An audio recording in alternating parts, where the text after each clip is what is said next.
Can you trust your partners? And by partners, I mean board of director members, your acquisition prospects. You're going to be in business with those people. It's a really important subject and one we don't talk a lot about. We talk about performance metrics, but we don't talk about trust and how you evaluate trust. Last week, I did a video which was titled Performance versus Trust. I'd encourage you to go back and watch that if you haven't watched it already. But today I want to talk about in this podcast how you can evaluate trust, or at least do a better job of attempting to evaluate trust. It's a tricky one. Performance, yes, you could ask about how many acquisitions and what their history was, that sort of thing. But when it comes to trust, that's a different deal. We don't have a whole lot of metrics for that. We're not going to ask someone how many times did they trust someone and what were the results and how many times were they trusted, unlike performance metrics like how many acquisitions you can do. And a lot of mentees worry about, well, how can I keep my board from cutting off my head? And I commented in the video last week that I've currently, at least to this point, have never had that concern. And I don't think you need to have that concern. One, if you lead from the front and you're working this hard, they have on your board or your business partners most of the time a lot of other things. And why are they going to take what you're doing? Can it happen? Yes.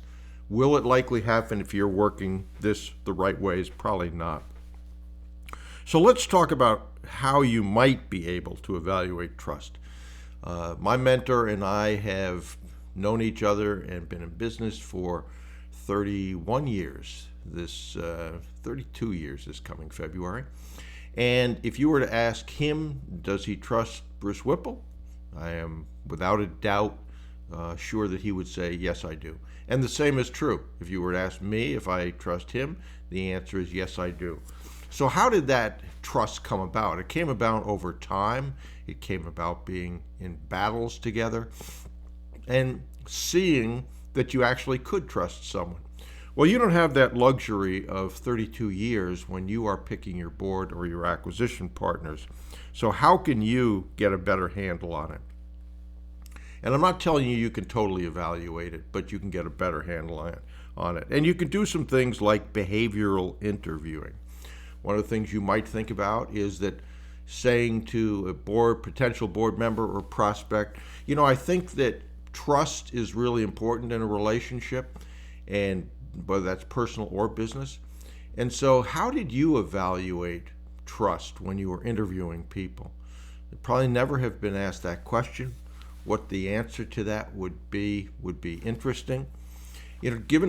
Ask them to give you examples of when they had tough choices to make that involve their equity, their integrity, or their trust, and tell me about one of those and how you made the decision to do what you did.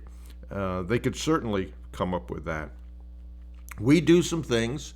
When we get married, for instance, we say, till death do us part. There's a whole lot of people that don't do till death do us part. So I'm not sure what that one would tell you about. But those kind of questions, asking them to how they did something, how they were faced with tough decisions, they certainly can help. When I first got a corporate job, the manager I had said to me, the way I'm evaluated is my people. So my job is to make you look successful. That will in turn make me look successful. So we both have an interest in doing that. And what he said to me was, if you screw up, I'm going to take the hit the first time. If the same thing happens again, then I'm not going to protect you the second time. You'll have a chance to learn your lesson the first time, but not the second. And I saw that he actually did that. And so what did that do? That gave me some feeling that I could trust him, that he said and did what he said he was going to do, which is somewhat unusual. And so those things I learned about people as I worked with them. You can certainly look at their past, look at the behaviors in their past, look at how many times they've been divorced, how many times they've had breakups with businesses. Those things, while not 100%, will tell you something. But think about trust when you're talking to somebody. There's mentees that say to me, well, I'll ask them if they're going to have my back. And I always say to that, if you ask me that question, I would say, I have no idea if I'm going to have your back. If what you did was legal, ethical, moral, we both understood it was the right thing to do, yes, I will have your back.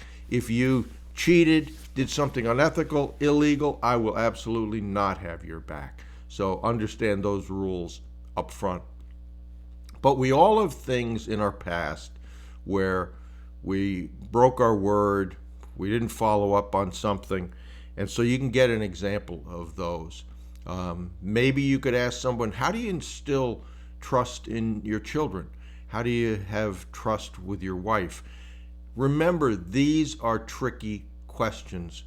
One of the things you might want to do is to say that one of the reasons that I ask these questions, and you could do this up front, is it's really important for me to protect the reputation of the people that are in this business.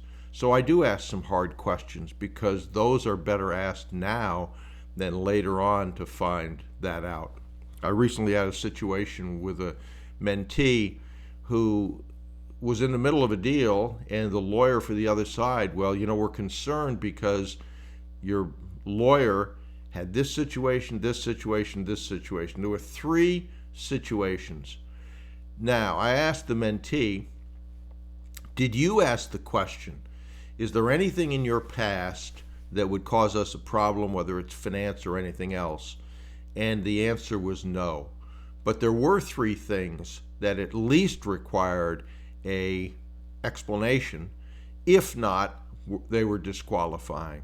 So that's a good example. And I said to her, you have a tough choice to make. You have to decide why he didn't tell you those and what you're going to do as a result of it.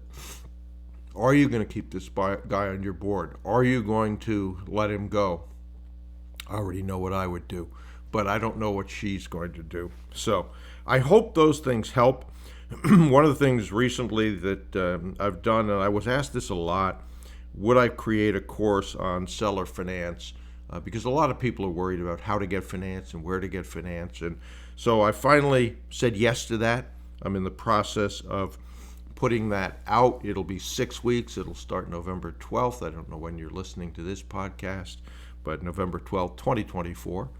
And it'll go for 6 weeks. It'll be recorded so you can have lifetime access to that.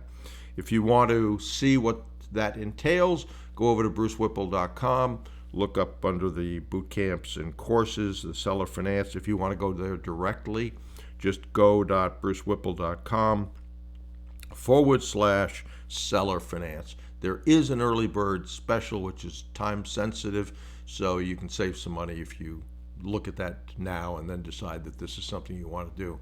But think about trust, think about the partners you have, ask the hard questions, and then make the hard decisions based on this. But trust is a two-way street, so remember that as well.